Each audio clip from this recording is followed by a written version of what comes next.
आत्मनि वेदांत वामन इति नामिने नमं विष्णुपादाय केशव इति नामिने भक्ति ज्ञान केशव इति नाम नमं विष्णुपाद कृष्ण पृष्ठाय भूतले श्रीमते भक्ति सिद्धांत सरस्वती इति नामिने नमं गौरक्षराय साक्षात् वैराग्य मूर्ते प्रलंबर शंभोदे पादाम्बुजयति नमो नमो भक्ति विनदाय सच्चिदानंद नामिने गौर शक्ति स्वरूपाय रूपानुगवराय ते गौराविर्भा भूमि संनिर्दिष्ट सज्जनप्रिय वैष्णव सार्वभौम श्री जगन्नाथ ते नमः वांछा कल्पतरुभ्यश्च कृपा सिन्धुभ्य एव च पतितानां पावनेभ्यो वैष्णवेभ्यो नमो नमः नमो महावदन्य कृष्ण प्रेम प्रदायते कृष्णाय कृष्ण चैतन्य नाम्ने गौरतिशे नमो हे कृष्ण करुणा सिंधु दीनबंधु जगत्पते गोपेश गोपिका कांत राधा कांत नमोस्तुते तप्त कांचन गौरांगी राधे वृंदावनेश्वरी वृषभानुसुते देवी प्रणमामि हरि प्रिये वृंदायै तुलसीदपै प्रियायै केशवस्य च कृष्ण भक्ति प्रदे देवी सत्यवत्यै नमो नमो श्री कृष्ण चैतन्य प्रभु नित्यानंद श्री अद्वैत गदाधर श्रीवासादि गौर भक्त वृंद हरे कृष्ण कृष्ण कृष्ण हरे हरे हरे राम राम राम हरे हरे निताई गौर हरि हरि बोल सर्वाग्र जगत गुरु मिथिला विष्णु विष्णुपाद अष्टोशतश्री श्री श्रीमद् भक्ति वेदांतो श्री वामन गोस्वामी गुरु महाराज जी के चरण कमल में ये दास अधम का साष्टांग दंडवत प्रणाम तत्पश्चात मदीय शिक्षा गुरुपाद पद्म परम पूजनीय परम वंदनीय श्री गोवर्धन दास बाबा जी महाराज के चरण कमल में दंडवत प्रणाम समागत भक्तविंद समागत मातृविंद आप सभी के चरणों में ये दास अधम का यथायुग दंडवत। आज परम पवित्र तिथि है। आज अभिराम ठाकुर उनके तिरुभाव तिथि है। अभिराम ठाकुर द्वादश गोपालों में अन्यतम गोपाल। ब्रज में जो श्रीराम सखा है और नवद्वीप लीला में अभिराम ठाकुर बने हुए है प्रभु के लीला के सहायक। अभिराम ठाकुर नित्यानंद प्रभु का अत्यंत प्रिय है। नित्यानंद प्रभु का प्राण स्वरूप है। कहां तक है इनकी महिमा। अभिराम ठाकुर की पत्नी जो है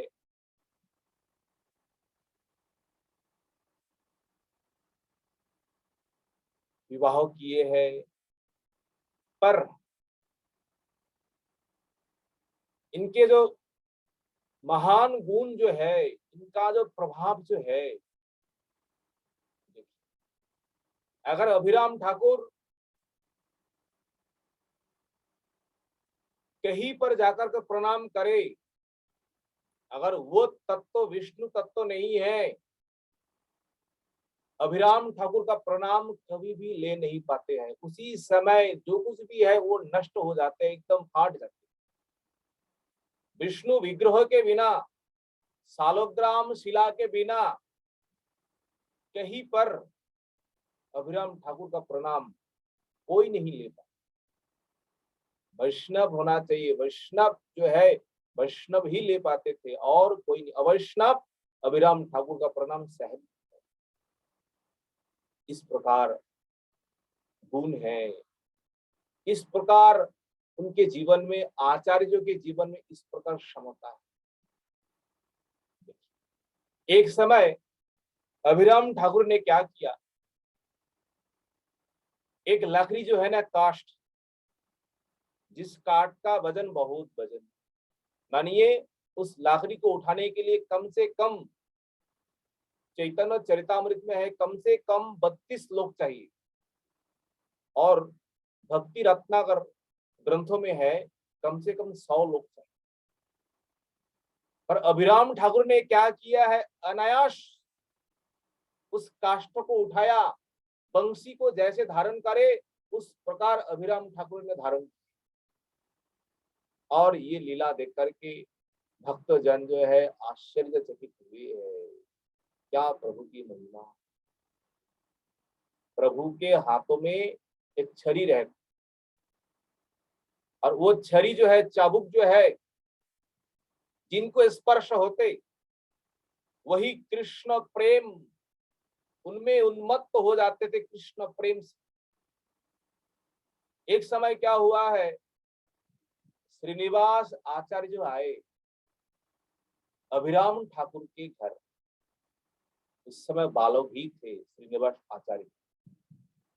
अभिराम ठाकुर ने क्या किया है, अपना हाथ का छड़ी श्रीनिवास आचार्य को स्पर्श कराया, और स्पर्श करते ही प्रेम से गदगद होने लगे, प्रेम में उन्मत्त होने लगे। इस प्रकार उनकी महिमा है। श्रीनिवास आचार्य के ऊपर अभिराम ठाकुर का अत्यंत प्रेम था, अत्यंत प्रीति था। यद्यपि शिष्य है नहीं है, शिष्य न होने के बाद भी शिष्यवत वात्सल्यवत उनके ऊपर प्रेम। आज प्रभु का तिरुभाव तिथि में इन दो शब्दों के द्वारा उनके चरणों में हम लोग सब प्रणाम करेंगे, उनसे हम कृपा मांगेंगे भगवत भक्ति के लिए। प्रभु हम सबको कृपा।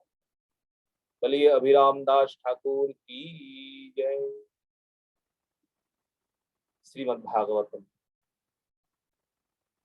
तृतीय स्कंद, आज पंचम अध्याय श्रवण करेंगे। कल हम लोग ने श्रवण विदुर उद्धव के साथ जिस प्रकार वार्तालाप किए, और उद्धव ने कह दिया है विदुर तुम वही जाओ, और वही जाने से तुमको आत्मज्ञान तुमको प्राप्त हो जाएगा। भगवान तुम्हारे लिए वही पर सुरक्षित रखे वो ज्ञान जो है, आत्मविद्या जो है। विदुर मैत्र ऋषि को दर्शन करने के लिए वहां से गमन किए, और आते आते जब हरिद्वार पहुंचे, और मैत्र ऋषि का आश्रम हरिद्वार में। अब जैसे ही दर्शन किए हैं, गंगा के तट के ऊपर आश्रम है, और उस समय मैत्रेय ऋषि वही गंगा के तट पर बैठ करके प्रभु का चिंतन करते, विलास स्मरण करते। और जैसे विदुर जी ने दर्शन किया, दूर से आनंद में विभोर होकर के, गदगद होकर के, अब क्या करेंगे, किस प्रकार सम्मान करेंगे, किस प्रकार प्रणाम करेंगे, प्रभु हमें स्वीकार करेंगे ना करेंगे, चिंता में पड़े। आए, प्रणाम किए, और मैत्रेय ऋषि भी विदुर जी को देख करके अत्यंत प्रसन्न। विदुर जी ने जब देखा मैत्रेय ऋषि हमारे ऊपर प्रसन्न है, तुरंत विदुर जी ने प्रश्न मैत्रेय ऋषि से क्या प्रश्न किया, सुखाय कर्माणि करोति लोके न तै सुखम वाण्यदुपारमं वा विन्देत भूयस्तत एव दुःखम् यदत्र युक्तं भगवन् वदेन्न। सुखाय कर्माणि करोति लोको, इस लोक में सुखाय कर्माणि करोति, जितने भी लोग हैं, जो कई भी है, जो हम कर्म करते हैं, कर्म करने का एक ही उद्देश्य है, और वो उद्देश्य क्या है? सुख। हमें सुख पाना चाहिए, भोगों के लिए, सुखों के लिए हम लोग कर्म करते हैं। विधि की क्या विडंबना है, काल की क्या गति है, सुख के लिए हम कर्म करते हैं। ये विदुर जी का प्रश्न है। प्रश्न को ध्यान से सुनिए, विदुर जी किस प्रकार प्रश्न कर रहे हैं। सुख के लिए तो हम कर्म करते हैं, जो कुछ भी करते हैं संसार में, घर है, मकान है, पुत्र है, परिवार है, ये रिश्तेदार, जो कुछ भी है, एक ही उद्देश्य है, इन सब से हमें सुख होना चाहिए। पर संसार में ऐसा नहीं है। तोई सुखम बा अन्यत उपारमम बा न विंदेत। देखिए, सुखम बा अन्यत उपारमम, अन्यस्य दुःखस्य उपारमम उपशमम न विंदेत। सुख के लिए हम लोग तो कर्म करते हैं, सुखम न विंदेत, सुख हम प्राप्त नहीं कर पाते हैं, सुख प्राप्त तो कर नहीं पाते हैं, और जो दुख जो है, दुख भी दूर नहीं होता। इसका कारण संसार में ये विचित्र बात, सभी लोग, सभी लोगों के भीतर कोई ना कोई दुख है, कोई ना कोई कष्ट है। दुख के बिना, कष्ट के बिना इस संसार में ऐसा कोई है नहीं। सुख कहाँ है? सुख को प्राप्त हम क्यों नहीं कर पाते? सुख के बदल में हमें दुख क्यों होते? विदुर कहते हैं, भूयः दुखम एव, भूयः, सुख तो प्राप्त होता नहीं है उस कर्मों के द्वारा। भूयः भूय, भूय होता है पुनः पुनः, दुखम अत्र इस संसार में है। आशा करते हैं, बेटा जन्म हुआ है, बेटा को हम पालन कर रहे हैं, पोषण कर रहे हैं सुख के लिए, और आगे चल करके दुख का ही कारण बन जाता है। केवल बेटा ही नहीं है, इस संसार में जो कुछ पदार्थ है, जो कुछ आपके पास है, ये हमारा शरीर तक भी एक दिन दुख का कारण बनेगा। बुढ़ापा में हम चल नहीं पाएंगे, अपना शरीर को देख करके अपने को कष्ट होंगे, अपने को घृणा होंगे, भाई हम किस प्रकार हुए हैं। सुख कहाँ है? भूयः दुखम एव अत्रो, अत्र अर्थात इसी विषय में, हे ऋषिवर, यद उक्तम नह बदे, हे ऋषिवर, इसका कारण क्या है? वो कारण कृपा करके अब बताइए। प्रश्न तो किए हैं, अनेक प्रश्न करेंगे विदुर जी।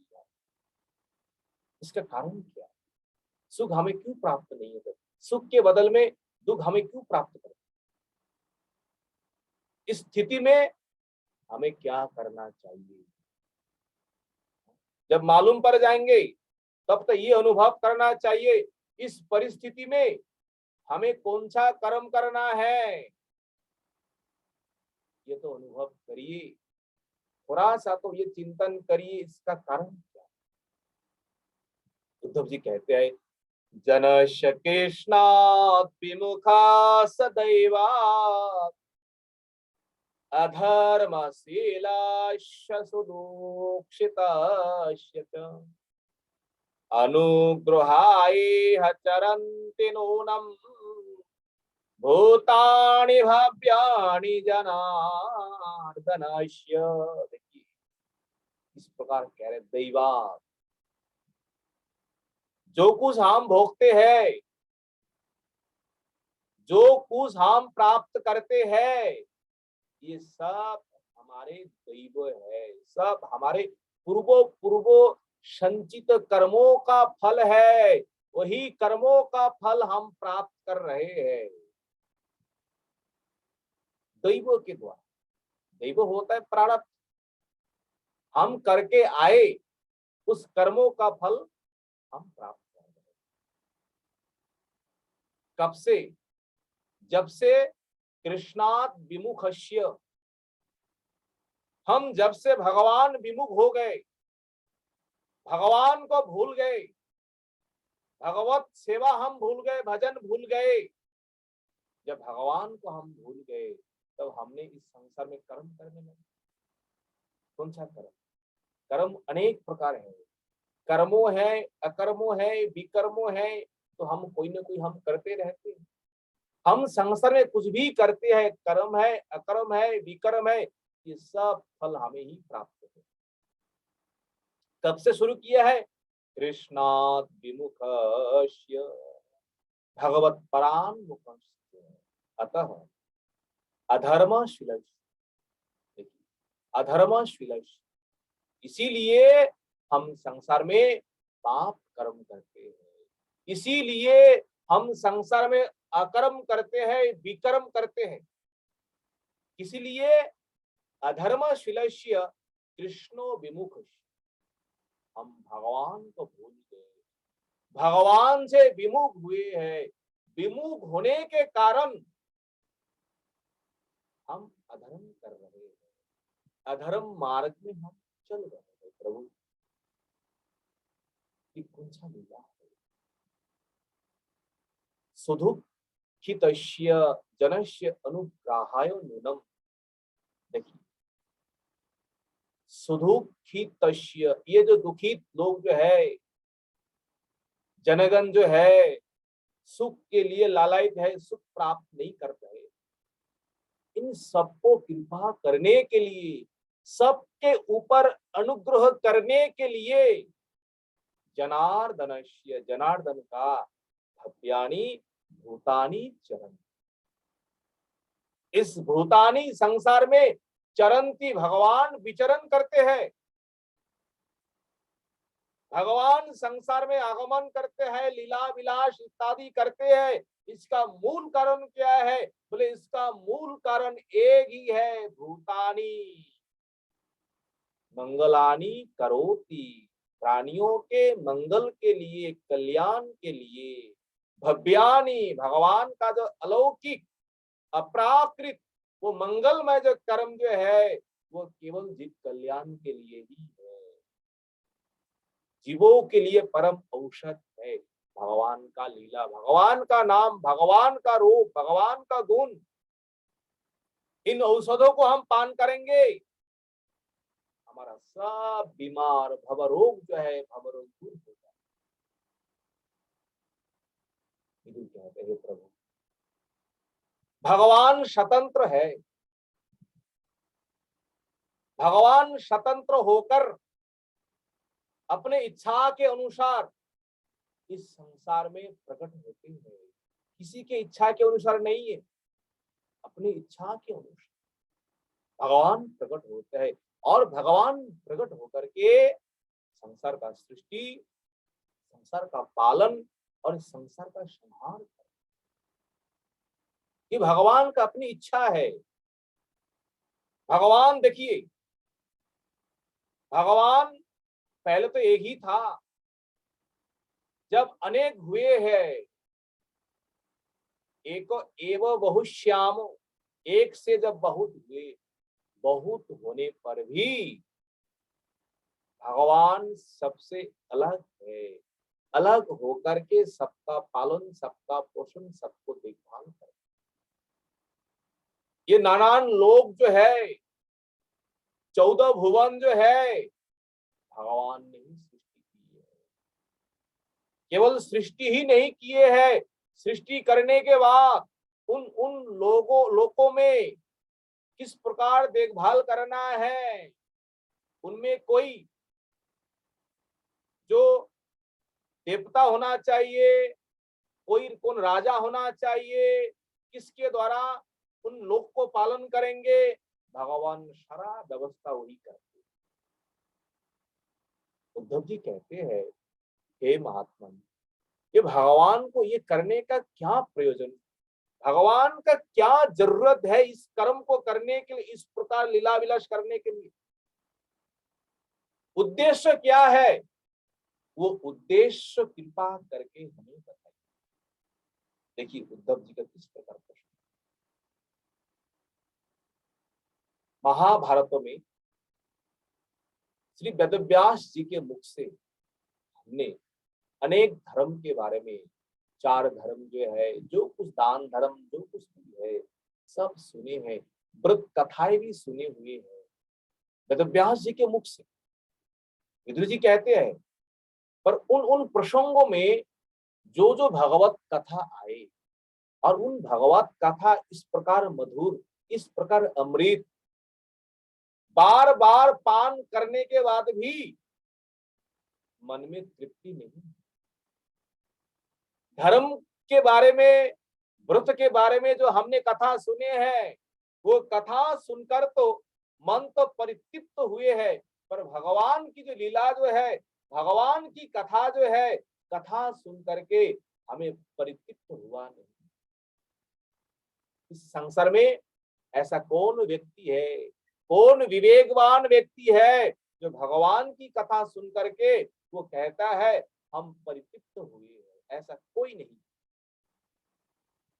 साधु साधु पदे पदे तबो कथामृतम तप्त जीवनम कभी भी रीतम कल्म सापम।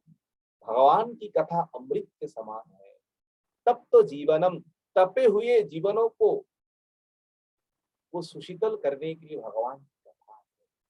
कल्म शाप, हम कथा श्रवण करेंगे सारे पाप नाश हो जाए। कथा की इस प्रकार महिमा है। तो इन कथा को छोड़ करके ऐसा कौन व्यक्ति है जो कहता है हम कथा सुन करके परितृप्त हो। अगर एक बार प्रभु का नाम अगर किसी के कानों में प्रवेश करे, नाम के द्वारा हृदय में जो अशुभ जो है, जो वासनाएं जो है, सारे वासनाएं, सारे अनर्थ सब कुछ दूर हो जाएंगे। संसार में अभागा जीव वही है, कौन? जो भगवत कथा से दूर है। संसार में वही दुखी है जो कभी भी भगवान का कथा ना सुनते हैं, न भगवान का कथा कीर्तन करते हैं। इससे अभागा, इससे दुर्भागा जीव और संसार में कोई हो ही नहीं सकता है। विदुर जी इस प्रकार कह रहे। आप कृपा पूर्वक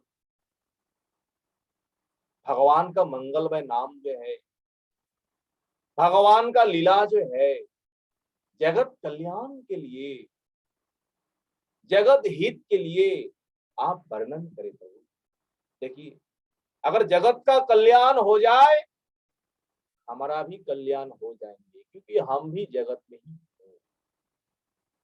जगत कल्याण के लिए, जगत के मंगल के लिए प्रभु का जो वो नाम जो है, आप कृपा करके हमें सुनाइए, जिससे मेरे छिन्न मन को शांति मिले।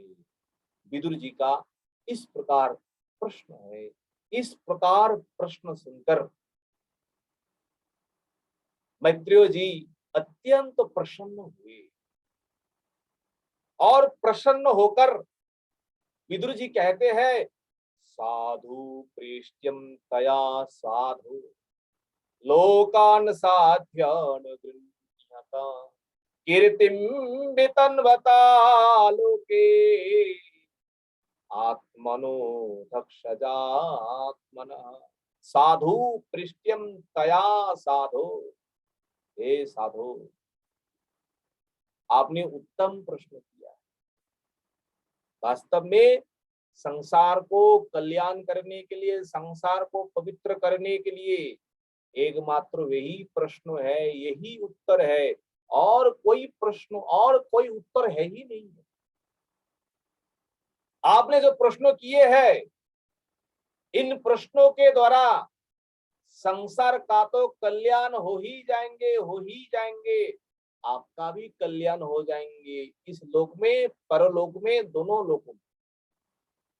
इस लोक में आपका कीर्ति जो है, कीर्तिम वितन बता लोके, इस लोक में आपकी कीर्ति विस्तार हो जाएंगे, सर्वत्र फैल जाएंगे। देखिए भगवान की क्या महिमा है। भगवत कथा श्रवण करेंगे, भगवत कथा मनन करेंगे, उससे आपका कीर्ति, आपका महिमा संसार में फैल जाएगी। हे विदुर, हम कहाँ तक कहे? आपने जो प्रश्न किए हैं, ये तो प्रश्न का उत्तर हम देंगे, पर थोड़ा आपका परिचय भी हम बताते हैं। मैत्र ऋषि कहते हैं, हम जानते हैं आप कौन है, आपका स्वरूप क्या है। क्योंकि मैत्र ऋषि भी त्रिकालज्ञ है, ऐसे तो ऐसे नहीं है। मैत्र ऋषि कहते हैं, महात्मा विदुर, आप तो साक्षात धर्मराज है, साक्षात यम महाराज है। द्वादश महाजनों में आप एक महाजन है। केवल लोक कल्याण के लिए, लोक हित के लिए एक निमित्त बनाया है। वो निमित्त क्या है? मांडव्य ऋषि के सांप, मांडव्य का ऋषि का जो सांप था आपके ऊपर, वो केवल निमित्त है, वो मुख्य उद्देश्य नहीं है। मुख्य उद्देश्य तो आपका ये है, जगत कल्याण के लिए आप इस संसार में आए। एक समय क्या हुआ है, चोर चोरी करने के लिए राज दरबार खूब करके चोरी किया, और चोरी करते करते जैसे ही राजा के लोग जब देख लिया भाई ये चोर है, जब पीछे किए, चोर भागने से, सामान लेकर भगते भगते कहाँ जाए, राजा के लोग पीछे पड़े हुए हैं। केवल अपने को बचाने के लिए जहां तक गए, वहां जाकर के देखा इन ऋषि का आश्रम, मांडव्य ऋषि का आश्रम। मांडव्य ऋषि जंगल में ध्यान कर रहे हैं। इन चोरों ने क्या किया है, सारा सामान उन आश्रम में रख करके अगल बगल में कहीं अपने बचाने के लिए वही छिप, पीछे राजा का लोग है, और जाकर के उसी आश्रम में सबको पकड़ लिया। सारा राजा का जो धन संपत्ति चोरी करके लाए, धन संपत्ति चोर। और उन लोगों ने देखा भाई ये कौन है जिनके आश्रम में सारा सामान रखे हुए है, हो सकता है चोरों का ये सरदार है, इनको भी पकड़ लिए क्यों न जाए। सबको, साधु को, चोर को एक साथ पकड़ करके राजा के पास विचार। उस समय बहुत कड़ा नियम, कोई दोष करे सीधा ही मृत्यु दंडो दिया। राजा ने सबको एक साथ मृत्यु का दंडो दे दिया है, सूल में चढ़ाइए, यही इन लोगों का दंडो। सबको सूल में चढ़ाया। जो चोर है वो तो 2-1 मिनटों में खत्म हो गए, पर जो ऋषि है, मांडव्य ऋषि, वो सूल के ऊपर भी भगवान का नाम जप कर रहा है, गायत्री का नाम मंत्र जप कर रहा है। 1 दिन, 2 दिन, 3 दिन हो गए, अब जैसे तैसे ही है। राजा का लोग आकर के देखा, अरे जिन लोगों को हमने सूल में चढ़ाया है सारे लोग मर गए, और ये बचे हुए हैं, अब भगवान का नाम कर रहा है। उन सबको बहुत डर हुआ है, भाई हुआ है, अरे ये तो साक्षात कोई ऋषि है, कोई महात्मा लोग है। राजा को आकर के कहा, राजा ने भी घबरा गए, भाई हम कैसे एक महात्मा को, एक ऋषि को, मुनि को हमने सूल में चढ़ाया। राजा भी आए, आकर के ऋषि के चरणों में खूब पड़े, खूब करके काकुति किए, मिनती किए अपने क्षमा के लिए, दोष के लिए। मांडव ऋषि ने कहा, महाराज इसमें आपका कोई दोष नहीं है, आपका कोई यहाँ पर कोई अपराध नहीं है। देखिए महात्माओं का किस प्रकार विचार, ये सब अपना कर्म फल, संसार में हम जो प्राप्त करते हैं ना, सब अपना अपना कर्म फल हम प्राप्त करते हैं। लोग तो केवल निमित्त ही बनता है, तो लोगों को हम क्यों दोष दें? अपना कर्म फल हम भोगते हैं और बीच में लोगों को हम दोष देते हैं। राजा को मांडव ऋषि ने अभय दान दिया, महाराज आपको चिंता करने का कोई जरूरत नहीं, पर मैं वो देखना चाहता हूँ, जीवन भर मैंने कभी पाप किया नहीं है, तो किस पाप के कारण महाराज जम ने मुझे ये दंड दिया? तो देखना तो चाहिए, मैंने अज्ञान से कौन सा पाप किया। वो महात्मा ऋषि जमपुरी चले गए और जमपुरी में जाकर के जम महाराज जी से कहा है, महाराज आपने जो विचार किया है, आपने जो हमें दंडो दिया है, हमने कौन सा दोष किया, कौन सा अपराध किया? जब महाराज ने देखा भाई ये मांडव पक्षी आज क्या ना कुछ हो जाए। जब महाराज धर्मात्मा है, उन्होंने जो बात है वास्तविक बात ही कहते हैं। महाराज जी आप बचपन में, तब आपका लगभग 4 साल की कम है, 3 साल 4 साल के बीच में है आपका उम्र, उस समय आपने क्या किया? तितली जो होता है ना, उन तितली को पकड़ पकड़ करके उनकी पोंछ में आपने कंठा जो है ना, कंठा को आपने बिन दिया और उसी से उन तितलियां जो है सब मर गए हैं। बस आपका यही पाप है और उसी पाप के कारण आपको इस जन्म में आपको ये भोगना पड़ा। मांडव ऋषि सुनकर के अत्यंत क्रोधित हुए।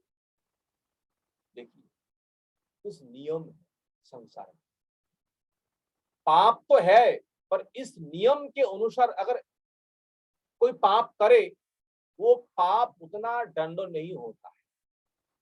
शास्त्र में है, कहीं कहीं पे ये बताया है, अगर अज्ञानवश, कोई ज्ञान नहीं, अज्ञान में कोई पाप करे, पाप तो भोगना पड़ता है पर उतना दंडो नहीं होता।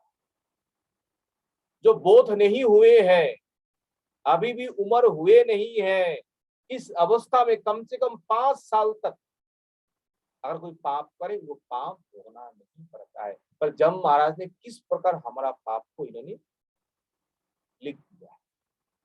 देखिए वो तो पाप तो भोगना पड़ेगा।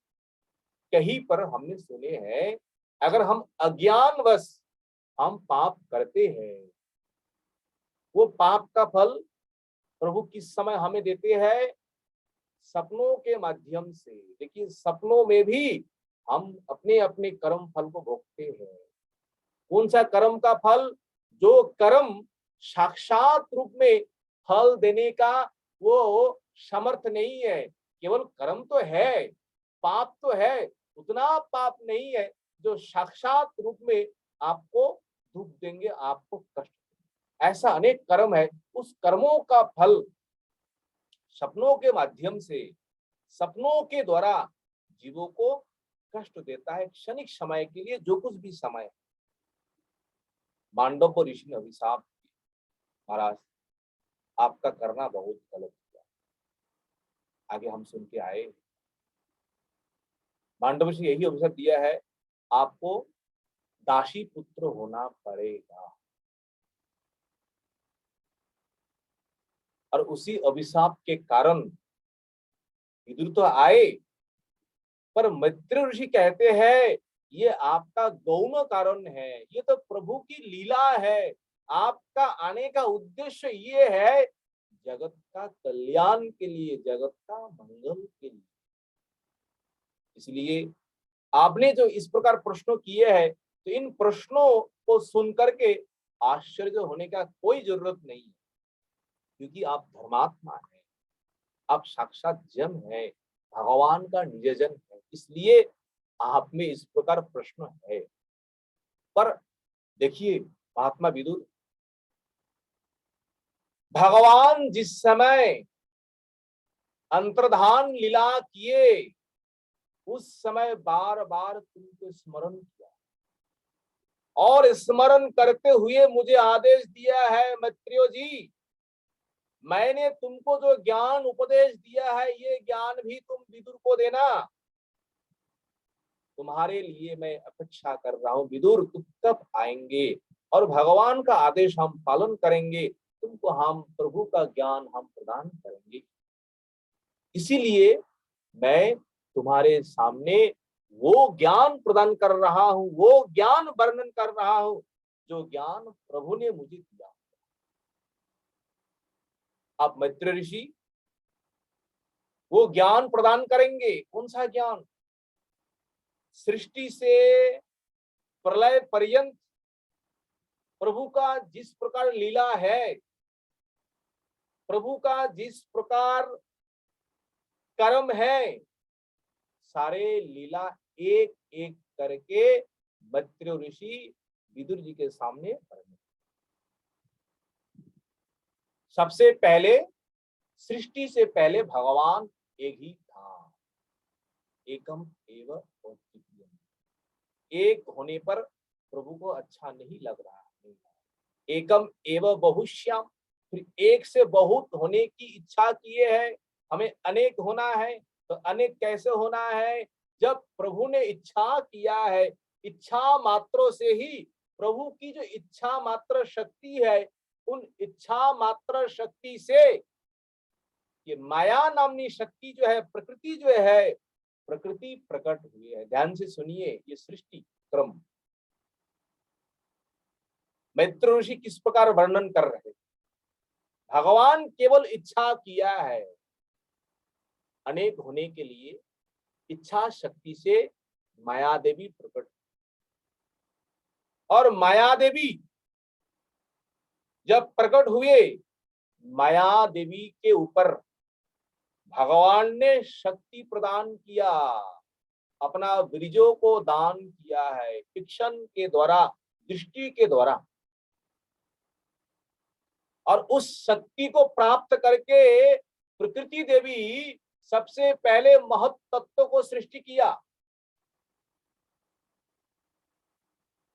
और ये महत् तत्व जो है, महत् तत्व से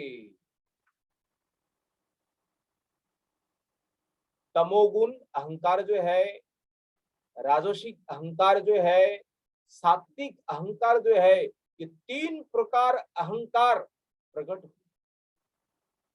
कहां से? महत् तत्वों से। तीन प्रकार अहंकार क्या है? तामसिक अहंकार, राजसिक अहंकार, सात्विक अहंकार। और इन तीन अहंकारों से अलग अलग कुछ प्रकट हुए। जो तामसिक अहंकार जो है, तामसिक अहंकार से पंच तन्मात्रा, पंच महाभूत सृष्टि हुए हैं। पंच तन्मात्रा क्या है? रूप, रस, शब्द, स्पर्श, गंध, और पंच महाभूत क्षिति, आप, तेज, मरुत, बम, ये पंच महाभूत है। इन पंच महाभूत, पंच तन्मात्रा का सृष्टि तमोगुण अहंकार से। उसके आगे रजोगुण अहंकार। इन रजोगुण अहंकार से क्या सृष्टि हुए है?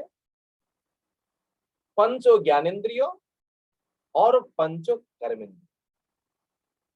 पंचो ज्ञानेन्द्रियों, जिस इंद्रियों के द्वारा हम ज्ञान अर्जन करते हैं, कुछ अनुभव करते हैं, वो पंचो ज्ञानेन्द्रिय है। जिसे आंख से हम देखते हैं, कान से सुनते, जीवा से हम आस्वादन करते हैं, त्वक से हम स्पर्श करते हैं, ये पांच ज्ञानेन्द्रिय है। और पांच कर्मेंद्रियों, जिन इंद्रियों के द्वारा हम कर्म करते, हाथ से कुछ लाते हैं, पैर से हम चलते हैं।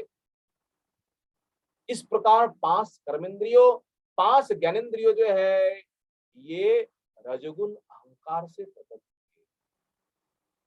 और सात्विक अहंकार जो है, सात्विक अहंकार से मन और प्रत्येक इंद्रियों का जो अधिदेवता है, अधिष्ठात्री देवता है, एक एक पृथक पृथक करके प्रकट हुए हैं। सात्विक अहंकार से सब कुछ प्रकट होने के बाद भी ब्रह्मांडों का सृष्टि जो है, ब्रह्मांडों का आकार धारण करने का समर्थ इन पदार्थों में हुए। पंचो तन्मात्रा, पंचो महाभूत, पंचो ज्ञानेन्द्रियो, पंचो कर्मेंद्रियो, मन, इंद्रियो अधिष्ठात्री देवता, जो कुछ तत्व प्रकट हुए, प्रकट होने पर भी इन तत्वों के द्वारा, अपने अपने शक्ति के द्वारा ब्रह्मांडों का सृष्टि नहीं कर पा रहा है। जब ब्रह्मांडों का सृष्टि इन तत्वों ने नहीं कर पा रहा है, तब क्या करे? अपने पति का शरण में क्यों ना जाए? पति को क्यों ना स्मरण करे? पति का स्मरण करेंगे, पति को हम चिंतन करेंगे, पति अगर कृपा करे, ये कार्य संभव है। अर्थात उन उन द्रव्यों में जब तक प्रभु उसमें प्रवेश नहीं किए हैं, तब तक ये द्रव्य कभी काम नहीं करेंगे। वो तो जड़ है, प्रकृति से बने हुए है, ये तो जड़ है, ये तो अचेतन है। जब तक प्रभु उसमें प्रवेश नहीं करेंगे, तब तक वो कार्यवान क्रियावान नहीं। तो प्रभु को कैसे संतुष्ट किया जाए? ये देवता जो है, इंद्रिया जो है, जो कुछ तत्व जो है, तो प्रभु को आप स्तव करेंगे। सभी देवता मिलकर के, सभी तत्व मिलकर के प्रभु को प्रसन्नता के लिए तप करेंगे। और तप से अगर संतुष्ट हो जाए तो हमें कृपा करे, तो हम क्या करेंगे? इस विश्व संसार को, ब्रह्मांडों को हम सृष्टि करेंगे। इन देवताओं ने इसी अध्याय में 13 श्लोकों के द्वारा प्रभु का स्तुति की है। पहले जो सबसे पहला श्लोक जो है, देवताओं ने कह रहे हैं, देवा ऊंचू, इस प्रकार कह रहे हैं, न नाम ते देव पदारविंदम प्रपन्नतापोपशमातपत्रम् यन्मूलकेतायतयोऽन्धशोरु संसार दुःखं बहिरुक्षिपन्ति, संसार दुःखं बहिरुक्षिपन्ति। देवा ऊचुहु, देवता लोग बोले हाथ जोड़ करके, हे प्रभु, प्रपन्न, जो शरणागत भक्त जो है ना, शरणागतों के ऊपर आपकी किस प्रकार कृपा है, आपकी किस प्रकार दया है। देवता लोग कहते हैं, तापो उपशमो आतप पत्रम। तापो उपशमो, ताप, ताप होता है सूरज का किरण जो है, धूप जो है, और धूप में आप कहीं जा रहे हैं, उन धूप से बचने के लिए आपको क्या धारण करना पड़ेगा? आतप पत्रम। आतप पत्रम होता है छतरी। अगर आपके हाथ में छतरी है तो आप धूप से कुछ न कुछ आप बच जाएंगे। अगर वर्षा है, वर्षा से कुछ न कुछ बच जाएंगे। जिस प्रकार ब्रजवासियों, भगवान ने इन गिरिराज को उठाया और उठा करके किस प्रकार धारण किए हैं। भागवत में है, छत्रावत, छत्रा छतरी जैसा है, इस प्रकार भगवान ने धारण करके सभी शरणागत भक्तों को भगवान ने रक्षा की। और देवता लोग वही कह रहे हैं, जो शरणागत भक्त है, उन लोगों के लिए दुख दूर करने के लिए, कष्टों को दूर करने के लिए आप तो छतरी के समान है, उनके माथे के ऊपर आप खड़ा हो जाते प्रभु।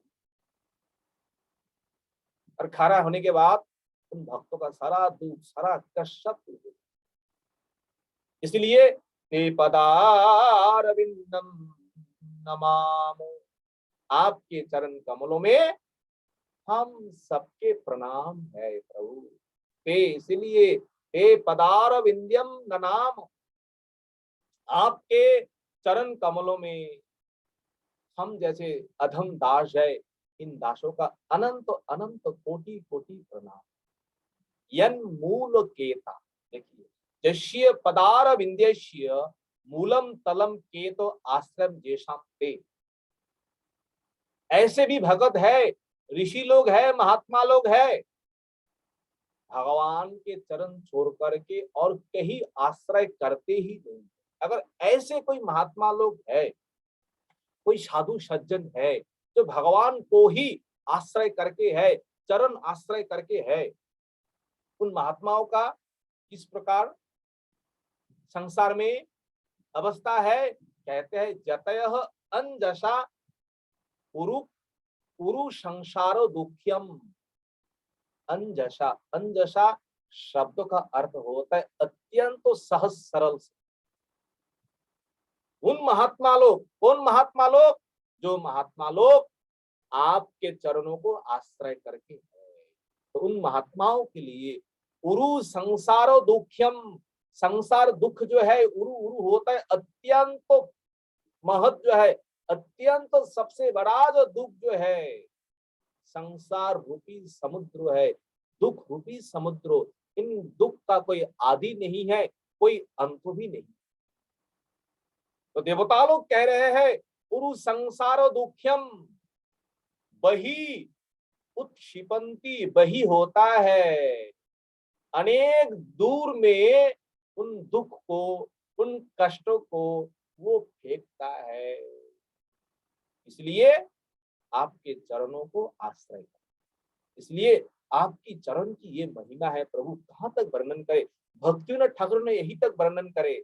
अशोको अभय अमृत आधार, प्रभु तोमार चरण द्वय, আমি তাহাতে এখন আশ্রয় লইয়া ছাড়িনু भवेर भय। अशोक अभय अमृत आधार, अशोक जहाँ कोई शोक नहीं है, अभय जहाँ कोई भय नहीं है, अमृत का आधार है। अगर इन चरणों को आश्रय करेंगे, संसार का भय कहाँ, कहीं पर संसार का भय नहीं है। इस प्रकार सभी देवताओं मिलकर के प्रभु का तप करेंगे, प्रभु को प्रसन्न करने के लिए स्तुति करेंगे।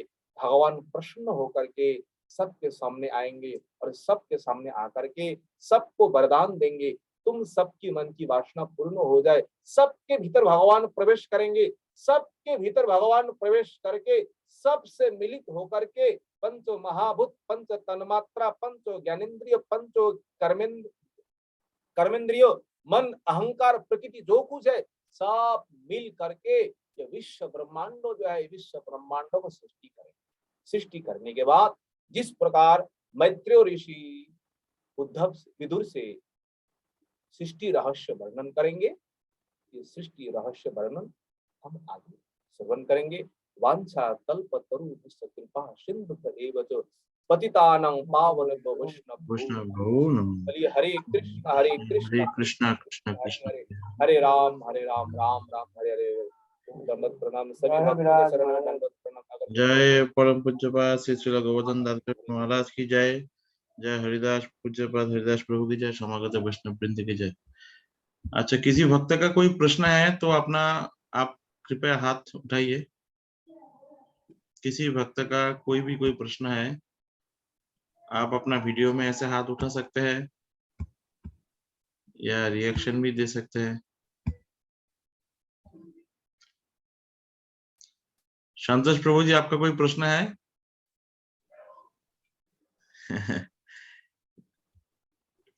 तो नहीं है क्या? मैं आपका अनम्यूट का रिक्वेस्ट भेज दिया, अगर है आप पूछ सकते हैं। जी तो ये बाबा जी मस्ती चले देंगे नहीं तो है। अच्छा अच्छा अच्छा, ठीक है ठीक है ठीक है। महाराज जी आप जयदान करिए, प्रश्न नहीं है। विराज महाराज की जय, गुरु महाराज श्री श्री गुरु गौरांग गांधारी राधा गिंगनी राधा श्याम सुंदर गोविंद गोपीनाथ मदन मोहन जगत गुरु भक्तिदान प्रभांग नित